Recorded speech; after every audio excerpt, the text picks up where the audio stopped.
નમસ્કાર, હું તો બોલીશમાં રોનક પટેલ આપનું સ્વાગત કરું છું. રક્ષાબંધનની આપ તમામને ખૂબ ખૂબ શુભેચ્છા. હું તો બોલીશના જે સતત 1587મો એપિસોડ અને 1587મા એપિસોડના 3 મુદ્દા છે. પહેલો મુદ્દો છે આ પનીર નહીં પચે. જી હા, કેટલાક પનીર બજારમાં એવા છે તે તમારી હોજરીમાં પચવાના નથી પણ તમને બીમાર પાડવાના છે. પનીર બનાવનારા અને ખાસ કરીને દૂધ ઉત્પાદનોવાળા અનેક માફિયાઓ સક્રિય છે, મિલાવટખોરો સક્રિય છે, એમનો પર્દાફાશ કરવો છે. બીજો મુદ્દો છે માટીના મોલે ખેડૂતની જમીન. વિકાસ માટે આપણો ખેડૂત જમીન સંપાદન થાય ત્યારે સરકારને જમીન આપે છે, પણ સરકારમાં કેટલીક વાર જમીન માટીના મોલ ખરીદાય છે, જ્યારે એ જ જમીન ઉદ્યોગો પાસેથી અથવા તો વેપારીઓ પાસેથી અનેક ગણા ભાવે ખરીદાય છે. એટલે બોલવું છે. અને ત્રીજો મુદ્દો છે ઋણાનુબંધ. જી હા, રક્ષાબંધનના દિવસે એક હૃદયને સ્પર્શે ને તેવો સાચો કિસ્સો આપ તમામ સમક્ષ લઈ આવો છે. શરૂઆત કરું સૌથી મહત્વના અને આપણા પાચન તંત્રને અસર કરનારા મુદ્દાથી, એટલે કે આ પનીર નહીં પચેના મુદ્દાથી.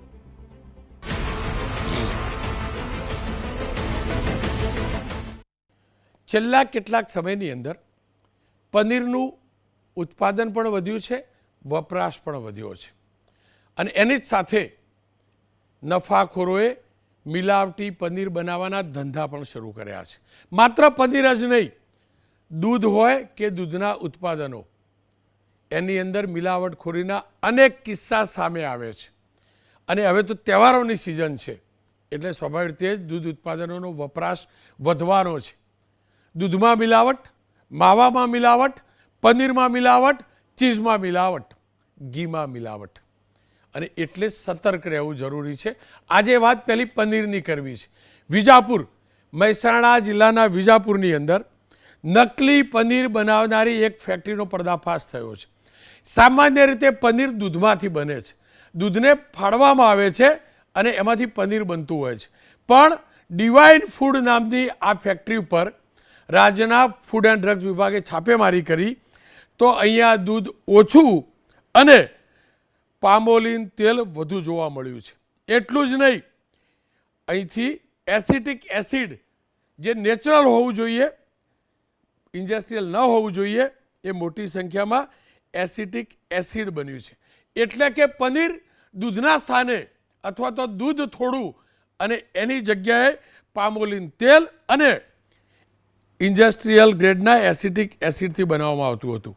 ફૂડ એન્ડ ડ્રગ્સ વિભાગે આપ તેલના ડબ્બા જુઓ છો અને આ ગંદકી જુઓ છો એટલે આઈડિયા આવી જતો હશે કે તમે હોંશે પનીરની સબ્જી ખાઓ છો, પનીર પકોડા ખાઓ છો, પણ સ્થિતિ શું હશે, કેવી હાલતમાં પનીર બને છે ને, આ એનું સૌથી મોટું તાદ્રશ્ય ઉદાહરણ છે. ફૂડ એન્ડ ડ્રગ્સે અહીંથી 1,29,000ની કિંમતનું નકલી કહીએ તો નકલી અને મિલાવટી કહીએ તો મિલાવટી પનીર પકડ્યું છે. 32,000થી વધુ રૂપિયાની કિંમતનું પામોલિન તેલ જપ્ત કર્યું છે.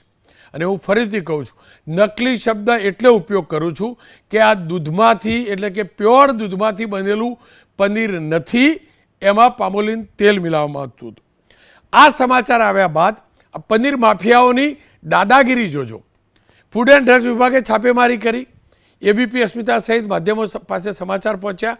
આજે એબીપી અસ્મિતા સંવાદદાતા હારૂન નાગોરી ત્યાં ગયેલા અને અન્ય મીડિયા કર્મીઓ પણ ત્યાં ગયા હતા.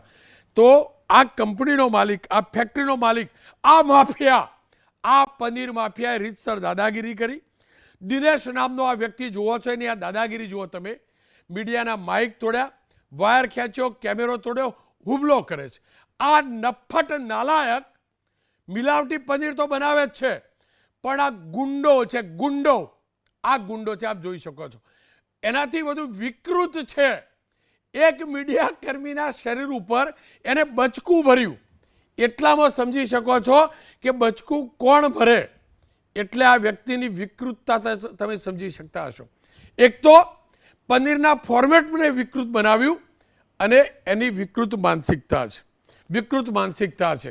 એની ગાળાગાળી પણ તમે એટલી કરી છે. અને જોકે માધ્યમોએ મીડિયાકર્મીઓ આજે એફઆઈઆર નોંધાવી છે એની સામે, અને જેવી ખબર પડી કે હવે હું નહીં બચી શકું ત્યારે આ વ્યક્તિ ફરાર થઈ ચૂક્યો છે, ભાગી ચૂક્યો છે. તું ભાઈ જેટલી તારામાં ત્રેવડ હોય એટલી ભાગજે. માત્ર આ હુમલાનું જ નહીં, હું ફરીથી કહું છું, માત્ર આ હુમલાનું જ નહીં પણ તારી આખી ABCD તારી કર્મકુંડળી હું ખુલ્લી પાડીશ. બહુ લોકોના તે રોજ જીવ લે છે, તું રોજ જીવ લે છે મિલાવટી સામાન વેચીને. જો કે આ જ ગુંડાગર્દીને આ જ પ્રકારના ખેલ અનેક માફિયાઓ કરે છે. એ મુદ્દે ચોક્કસથી ચર્ચા કરીશું, કારણ કે અગાઉ સુરતમાં માવાના સેમ્પલ ફેલ ગયા હતા, એ પણ હકીકત છે. માવાના સેમ્પલ લેવામાં આવ્યા હતા, 10 માવાના સેમ્પલ એ ભેળસેળયુક્ત નીકળ્યાનો ખુલાસો થયો છે. છેલ્લા 15 દિવસમાં અલગ અલગ ઠેકાણેથી ખમણ, મીઠાઈ, ફરાળીના સેમ્પલ લેવાયા છે. પણ 6 ઓગસ્ટે જે સેમ્પલ લીધા હતા અલગ અલગ એને લેબોરેટરીમાં અપાયા છે.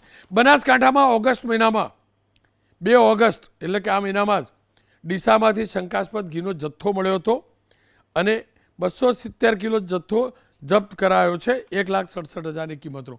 અમદાવાદમાં ફેબ્રુઆરી 2025માં કુબેરનગરમાં ભેળસેળયુક્ત પનીર પકડાયું હતું. આખી ફેક્ટરી પકડાઈ હતી. દ્વારકેશ ફેક્ટરી પ્રોડક્ટ પર આરોપ લાગ્યા હતા અને અહીંથી 3,15,000ની કિંમતનો ભેળસેળ સામાન પકડાયો હતો. જેલ ભેગા કરવાનો હવે કાનૂન બની રહ્યો છે, કાનૂન મજબૂત કરવાની વાત પણ છે. પણ અનેક ઠેકાણેથી જોવા મળે છે આ પ્રકારની ગડબડી ચાલે છે. આ હકીકત છે. અને ફરીથી કહું છું, માત્ર ભેળસેળવાળું પનીર નહીં, એનાલોગ પનીર હવે બજારમાં મળે છે. કોઈ લગતું નથી કે એનાલોગ પનીર છે, આ મિલ્ક પનીર નથી. આપણે હોશે ખાઈએ છીએ. અને ખાસ કરીને જે રેસ્ટોરન્ટોમાં અને બલ્કમાં પનીર વપરાય છે ને, ભૂલથી પણ એના ચક્કરમાં ના આવતા. લાંબા ગાળે તમારી હોજરી બરબાદ કરી દેશે. અને આ જ મુદ્દે જાગૃતતા લાવવી જરૂરી છે. ડૉક્ટર CJ ચાવડા ખુદ વેટેનરીનો જબરજસ્ત અભ્યાસુ વ્યક્તિ છે. ડૉક્ટર હેમાંગભાઈ વસાવડા કોંગ્રેસના નેતા છે. સુરેશભાઈ વોર્ડ ડેઝિગ્નેટેડ ઓફિસર છે ફૂડ એન્ડ ડ્રગના. ચાવડા સાહેબ ધારાસભ્ય પણ છે, એ જ વિસ્તારના ધારાસભ્ય છે જ્યાંથી આ રેકેટ પકડાયું છે.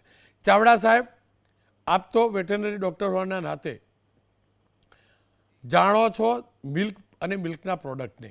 આ પ્રકારની ભેળસેળ, આ પ્રકારના માફિયા કેવી સજા થવી જોઈએ અને સમાજ માટે કેટલા ઘાતક, કેટલા ખતરનાક? રોનકભાઈ, એક તો સૌ પ્રથમ રક્ષાબંધનનો પવિત્ર તહેવાર આપના માધ્યમથી સમગ્ર ગુજરાતના ભાઈઓ બહેનોને શુભકામનાઓ પાઠવું છું. અને આ પવિત્ર તહેવારમાં બહેનો જ્યારે પોતાના ભાઈના આરોગ્યની ચિંતા કરતી હોય, બહેનો જ્યારે પોતાના ભાઈની આયુષ્ય લાંબુ બને એના માટે રક્ષાબંધનના દિવસે રાખડી બાંધતી હોય, એવા સમયે આવા વિકૃત માનસિકતા ધરાવતા લોકો, ભેળસેળ કરીને માનવ જાતને નુકસાન કરનારા લોકોને કૌભાંડનું પર્દાફાશ કરવામાં આપના ABP ન્યૂઝ અને બીજા પત્રકાર મિત્રો દ્વારા જે પ્રયત્ન થયો એને હું ખૂબ ખૂબ પ્રશંસા કરું છું. રોનકભાઈ, દૂધ અને દૂધની બનાવટોમાં અત્યારે જે દૂધનું ઉત્પાદન થાય છે અને દૂધનું ઉત્પાદન થાય ને એમાંથી પનીર, ઘી, છાશ, દહીં, માખણ અને અનેક ચીજો ઉત્પન્ન થતી હોય છે. સાગર ડેરી હોય કે બનાસ ડેરી હોય કે અમૂલ ડેરી દ્વારા પણ આ ઉત્પાદન થતું હોય છે. પરંતુ કેટલાક લોકો દૂધ અને દૂધની બનાવટોમાં આઈસ્ક્રીમ જેવી બાબતોથી માંડીને પનીર જેવી બાબતો સુધી આ રીતે કાર્બોલિક એસિડ, એસેટિક એસિડનો ઉપયોગ કરીને, પામ તેલનો ઉપયોગ કરીને જે બનાવટો પેદા કરે છે એને હું તો ઘણા સમયથી કહું છું કે આવા વ્યક્તિઓને આતંકવાદથી પણ ખરાબ આતંકવાદથી પણ વધારે સજા થવી જોઈએ. કારણ કે આતંકવાદી તો 1, 10, 25, 50, 100, 200, 500 માણસને મારી શકે છે, પરંતુ આ તો સમગ્ર માનવ જાતને ખતરામાં મૂકી દેશે.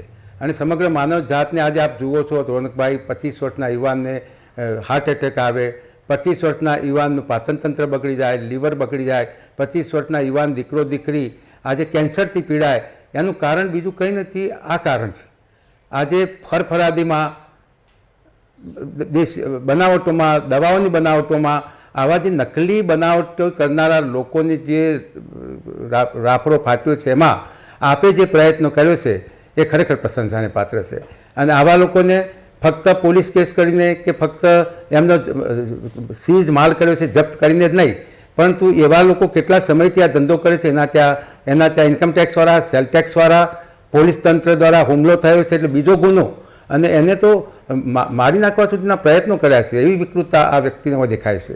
તો એના કડકમાં કડક સજા થઈ જોઈએ. ફક્ત આ કેસ પૂરતી જ નહીં, આવા જે લોકો બનાવટી કે દેશી ઘી બનાવે છે, બનાવટી પનીર બનાવે છે, બનાવટી દૂધ બનાવે છે, યુરિયા નાખીને બનાવટી દૂધ નાખે છે.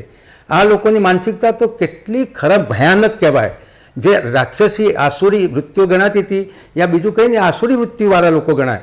અને આવી આસુરી વૃત્તિઓને દૂર કરવા માટે સરકારની સાથે સાથે અને નેતાઓની સાથે સાથે આપણે ત્રીજી પાંખ તરીકે, ત્રીજી લાખ કરીને એબીપી ન્યૂઝ દ્વારા અને બીજા પત્રકાર મિત્રો દ્વારા જે પ્રયત્નો થયા એ ખરેખર પ્રશંસાને પાત્ર છે. એમના પર પોલીસ કેસ તો નોંધાયો છે, પણ તાત્કાલિક એમની ધરપકડ થવી જોઈએ અને તાત્કાલિક એમને જેલને હવાલે મોકલીને એક ઉત્તમ દાખલો બેસાડવો જોઈએ. અને સરકાર, મેં કલેક્ટરશ્રી સાથે પણ વાત કરી છે આ બાબતે કે તાત્કાલિક આવા લોકો સામે પગલાં લો. ચાવડા સાહેબ, આપનો ખૂબ ખૂબ આભાર. ખેર, મારી સાથે સુરેશભાઈ જોડાયા છે. સુરેશભાઈ, જુઓ, વિભાગે આ કાર્યવાહી કરી, પણ હકીકત એ છે કે અનેક વાર કાર્યવાહી થાય છે, પણ અનેક ફેક્ટરીઓ આવી ચાલે છે એ પણ હકીકત છે. કયા કયા પ્રકારની મિલાવટો ફૂડ પ્રોડક્ટ અને ખાસ કરીને મિલ્ક પ્રોડક્ટમાં જોવા મળી છે, અને કોણ છે આ માફિયા, એમનું નેટવર્ક કેવી રીતે ચાલે છે? જી રોનકભાઈ, રક્ષાબંધનની તમામને શુભેચ્છાઓ સાથે આપના પ્રથમ પ્રશ્નનો જવાબ આપી રહ્યો છું. માન્ય ધારાસભ્ય સાહેબશ્રીની વાત સાથે હું થોડો સહમત છું કે આ બાબતે જો ખોરાકમાં ભેળસેળ છે એ બિલકુલ ચલાવી ના લેવાય. પરંતુ એક વાત સાથે હું આ પ્લેટફોર્મ પર આપને કહેવા માગું છું કે સરકારનું અમારું જે તંત્ર છે, ખોરાક અને ઔષધ નિયમન તંત્ર, એ આ છેલ્લા 1 વર્ષથી પનીરની ક્વોલિટી બાબતે જે અમે કામગીરી કરી છે એ હું આપને જણાવવા માગું છું કે 90 ઉપર અમે ગયા વર્ષે કેસ કર્યા છે અને 21 લાખનો પનીરનો જથ્થો ગયા વર્ષે આપણે જપ્ત કર્યો છે. અને એમાં 49 જેવા કેસોમાં તો જજમેન્ટ પણ આવ્યા છે, જેમાં 20 લાખ ઉપર પણ દંડ થયેલો છે. અને હજુ પણ 49 જેવા કેસ છે એ હજુ સુનાવણીમાં છે, એમાં પણ મહત્તમ દંડની સજા અપેક્ષિત છે. આ સિવાય હું આપને ખાતરી આપવા માગું છું કે જે પનીરની ક્વોલિટી બાબતે જે કામગીરી કરી રહ્યા છે, જે ગઈકાલે જે રેડ થઈ છે મહેસાણામાં, એ તંત્રની સતર્કતાને જ લીધે થઈ છે. બીજું હું એક વસ્તુ એડ કરવા માગીશ કે જે લોકશાહી વ્યવસ્થામાં મીડિયા પર હુમલો એ જરા પણ સ્વીકાર્ય નથી. એટલે પોલીસ તંત્ર એમનું કામ કરશે જ, પરંતુ આવા જો ખોરાકમાં ભેળસેળ કરનારા તત્વો છે એના ઉપર તંત્રની ખૂબ જ આકરી નજર છે અને હજુ પણ આનાથી પણ અમે આકરી કામગીરી કરવા તૈયાર છીએ. સુરેશભાઈ, મિલ્ક પ્રોડક્ટની અંદર યુરિયા વપરાવું, પામોલિન તેલ વપરાવું, ઇન્ડસ્ટ્રીયલ એસિડ વપરાવા, આ બધું કેમ વિકસે છે? અને બીજું, પનીર પૂરતી જ વાત કરું તો મિલ્ક પનીર એટલે સામાન્ય રીતે બધા મિલ્ક પનીર સમજે છે, પણ હજી સુધી કેમ એ પ્રયાસ નથી થતો ડિફરન્શિએટ કરવાનો, વિભાગ તરફથી પણ જાગૃતતા લાવવાનો કે રેગ્યુલર મિલ્ક પનીર અને એનાલોગ પનીર બંને અલગ છે. કેમ એનાલોગ પનીર ઉપર પ્રતિબંધ ન હોય તો કંઈ નહીં, પણ એક કમ્પલસરી બંને વચ્ચેનો ડિફરન્સ લોકોને સમજાવવામાં નથી આવતો કે તમે જે પનીર ખાઓ છો એ મિલ્કવાળું નથી. જી રોનકભાઈ, આપની વાત બિલકુલ સાચી છે કે ડિફરન્શિએટ થવું જોઈએ. પનીરમાં જે આપે વાત કરી એમ કે ભેળસેળ, અત્યારે પનીરના ઉત્પાદકો છે એ અત્યારે ઇન્ડસ્ટ્રીયલ ગ્રેડ એસિટિક એસિડ વાપરતા હોય છે, જે બિલકુલ એલાઉ નથી, સ્વાસ્થ્યને હાનિકારક છે. અગર ફૂડ ગ્રેડ એસિટિક એસિડ હોય તો ફૂડ એડિટિવ તરીકે એલાઉ છે, પણ આપની વાત સાચી છે કે જો ઇકોનોમિકલ ફાયદો લેવા માટે, એમને ભાવ ઓછામાં પડે એટલા માટે એ લોકો એ વાપરતા હોય છે. એટલે અમારી કામગીરીમાં એ અમે ખાસ ધ્યાન દઈને જોતા હોય છે કે પામોલિન તેલ ફેટ વધારવા માટે પનીરમાં વાપરતા હોય અને એસિટિક એસિડ જે ઇન્ડસ્ટ્રીયલ ગ્રેડ હોય તો એ અમે એક્શન લઈ અને સીઝ કરતા હોય છે. આપે વાત કરી કે જે ડિફરન્શિએટ કરવાનું છે પનીર એનાલોગ, તો 100% એ વાત સાચી છે કે અમે આઈઈસી એક્ટિવિટી પણ સાથે સાથે કરતા હોઈએ છીએ. સમગ્ર રાજ્યમાં તંત્ર પાસે 32 ફૂડ સેફ્ટી ઓન વ્હીલ્સ છે, એના દ્વારા પણ અમે લોકોને જાગૃતિ અર્થે આવા પણ એક કન્સેપ્ટ અમે લોકોને જાગૃત કરતા હોઈએ છીએ કે ભાઈ આપ જ્યારે પણ જે કંઈ વસ્તુ ખરીદો છો અથવા કોઈ હોટલમાં જાઓ છો તો આપ પૂછો કે આ કયું પનીર છે. બીજી વસ્તુ જે આપણે વાત કરીએ કે દૂધ અને દૂધની બનાવટોમાં, તો મેં જે ડેટા શેર કર્યો કે પનીર ઉપર અમે બિલકુલ, આપની વાત સાચી છે કે અમે બિલકુલ સ્ટ્રિક્ટ વિજિલન્ટ તંત્ર ધ્યાન રાખી રહ્યું છે અને સરકાર બિલકુલ સંવેદનશીલ છે કે ખાદ્ય પદાર્થો દરેક નાગરિકને શુદ્ધ અને સલામત મળવા જોઈએ. વસાવડા સાહેબ મારી સાથે જોડાય. વસાવડા સાહેબ, માફ કરજો પણ આ પ્રોફેશનલ હેઝાર્ડસ પણ છે. કે ન જ ઈચ્છે કોઈ ડૉક્ટર, પણ એ ખાલી વ્યંગ કરી લઉં, ડૉક્ટરો માટે તો આ લોકો, આ મિલાવટખોરો આશીર્વાદરૂપ હશે, આશીર્વાદરૂપ હશે. અને આ પનીર વિશે સાચું લોકો ના જાણે એ તો સુપર આશીર્વાદ હશે. કારણ કે રોજ સવાર સાંજ આપણે પનીરને પેલો રોટલો ભૂલી ગયા, બાજરી ભૂલી ગયા, દેશી માખણ ભૂલી ગયા, પણ પનીર ટીકાથી લઈને પનીર એક તમામ પરિવારની અંદર ગામડા સુધી હવે તો પનીર રેગ્યુલર ખવાતું થઈ ગયું. તો તમારા બધા, એ માફ કરજો, પણ તમારા લોકો માટે તો સૌથી વધુ વ્યવસાય લઈ આવવાવાળા મિલાવટખોરો જ હશે. રોનકભાઈ, આગળના વક્તાઓએ કીધું, આપે પણ કીધું, હું પણ મારા ગુજરાતના ભાઈ બહેનોને રક્ષાબંધન અને બળેવ બેયની શુભકામના આપી અને આપના પ્રશ્નનો જવાબ આપું.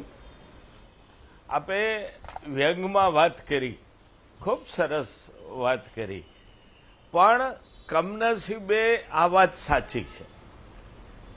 કારણ કે જે બોડી ફ્રેન્ડલી હોજરી અને આંતરડાને જે અનુકૂળ નથી એવી વસ્તુઓ જ્યારે ખાવામાં આવે ત્યારે ઘણા બધી આડઅસરો ઊભી કરતી હોય છે.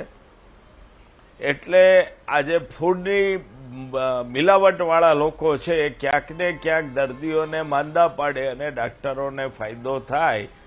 જેમ બ્રશ કોન્ટ્રાક્ટરો રસ્તા તૂટી જાય એવા બનાવે અને દર્દીઓના કમર અને હાડકાં ભાંગે, એટલે આખી જે બાબત છે એ કડવી વાસ્તવિકતા છે વ્યંગ કરતાં પણ. આપણા સુરેશભાઈ જે અધિકારી છે એણે ખૂબ સારી વાત કરી. આઈ એપ્રિશિએટ ઇટ. જે રીતે પનીર અને દૂધની બનાવટો ઉપર સરકાર એગ્રેસિવ થઈ છે, પણ મને થોડાક પ્રશ્નો મગજમાં ઊભા થાય છે. આપણી પાસે પૂરતા ઓફિસરો છે? જે વર્કલોડ ઊભો થયો છે એમાં આપણી પાસે પૂરતા ઓફિસરો છે? જે અધિકારીઓ છે એ તાલુકા કક્ષાએ ને ગ્રામ્ય કક્ષાએ કામ કરી શકે એવી કોઈ વ્યવસ્થા આપણી પાસે છે? બીજી વાત કે એમણે 48 કેસીસની 98 કેસીસની વાત કરી, 49માં સજા પડી ગયાની વાત કરી, દંડની જ વાત થઈ. આમાં જેલની સજા છે? આ બિનજામીન પાત્ર ગુનો ગણાય છે?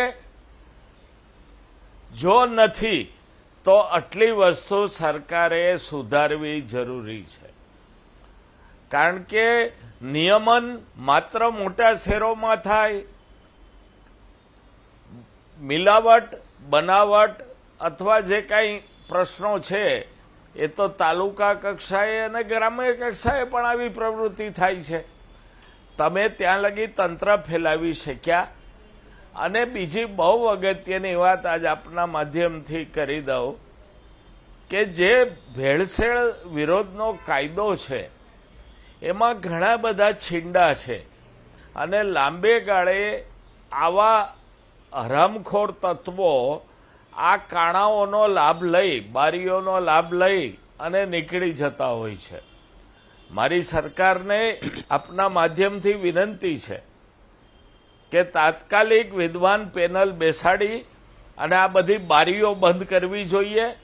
અને સૌથી અગત્યનું કે આવી રીતે ઇન્ડસ્ટ્રીયલ એસિડિક એસિડ વાપરે, પામ તેલ વાપરે, આવા બધા ગુનાઓ બિનજામીન લાયક કરવા જોઈએ, જેથી કરીને વેપારીઓ જે આવા કેસમાં મુદતો લે છે, ટાળમટોળ કરે છે, લાંબા અરસા સુધી કેસ ચાલતા રહે છે, એ વાત પૂરી થઈ જાય. બિનજામીન લાયક ગુનો હોય એટલે વેપારી જ ઉતાવળ કરવા માંડે, જે હોય જલ્દી પૂરું કરાવો. આટલી વાત જો કરે તો ખરેખર જે કામ થાય છે એ વખાણવા લાયક થાય. આવા મજબૂત મુદ્દા માટે, જો કે આપને તો બધા જ મુદ્દા મજબૂત હોય છે, પણ વધુ એક વખત મજબૂત મુદ્દો ઉઠાવવા માટે ખૂબ અભિનંદન. અને દૂધનું ઓડિટ જરૂરી છે. આ હું વારંવાર માગણી કરી રહ્યો છું કે મિલ્કનું ઉત્પાદનનું ઓડિટ કરાવો. તરત તમને ખબર પડી જશે કે આ એરિયામાં કેટલી બનાવટી વસ્તુઓ દૂધમાં બની રહી છે કે કૃત્રિમ દૂધ બની રહ્યું છે. ડૉક્ટર આપનો ખૂબ ખૂબ આભાર. ખેર આપની વાતને હું આગળ વધારું છું. જેટલા દૂધના ઉત્પાદનો છે એની સામે આપણે ત્યાં જેટલા કેટલ છે એટલે કે દૂધાળુ પશુઓ છે એની મહત્તમ દૂધ આપવાની ક્ષમતા સાથે મલ્ટીપ્લાય કરી પેલા ઉત્પાદન સાથે મેચ કરીએ ને તો પણ આઈડિયા આવી જશે. અને હું ગેરંટીથી કહું છું આપણા ત્યાં જેટલું દૂધનું ઉત્પાદન થાય છે એના કરતાં ઘણા ટકા વધુ દૂધ ઉત્પાદનો બને છે. બસ સરકારે આટલામાં સમજવું પડશે ખેલ કેટલો મોટો છે. રહી વાત કાનૂનની, તો હા, સરકારે હવે પ્રયાસ કર્યો છે કાનૂનને મજબૂત કરવાનો. સરકારે સૂચનો મંગાવ્યા છે, કદાચ એ સૂચનો આવી પણ ચૂક્યા હશે. એ સૂચનો જે પણ આવે, પણ ફરીથી કહું છું જે ડૉક્ટર સાહેબે કહ્યું એમ મિલ્કનું ઓડિટ કરવું જરૂરી છે. કારણ કે આજ મિલાવટી દૂધના ઉત્પાદનો આપણી હોજરી, આપણી પાચનતંત્ર એને બરબાદ કરે છે. આ આતંકીઓ છે મિલાવટખોરો, અને આતંકીઓ કરતાં પણ વધુ મજબૂત સજાની જોગવાઈ થાય તે જરૂરી છે. તમારા વિસ્તારમાં કોઈ પણ મિલાવટી હોય તો એને ખુલ્લો પાડજો, કોઈ પણ પ્રકારના ડર રાખ્યા વગર. એ વિજાપુરવાળો પેલો ગુંડો હોય કે બીજો કોઈ પણ, કોઈના બાપની તાકાત નથી પાપનો પર્દાફાશ કરતા રોકવાની. અને તાકાત હોય તો ફરીથી રોકી શકે. એ જ વ્યક્તિમાં તાકાત હોય, હું આવી શકે મારી સામે, માઇકને હાથ લગાડીને બતાવે. હું તો બોલીશ હવે વાત અન્ય એક મુદ્દાની, અને મુદ્દો છે મારા ખેડૂતની જમીનનો.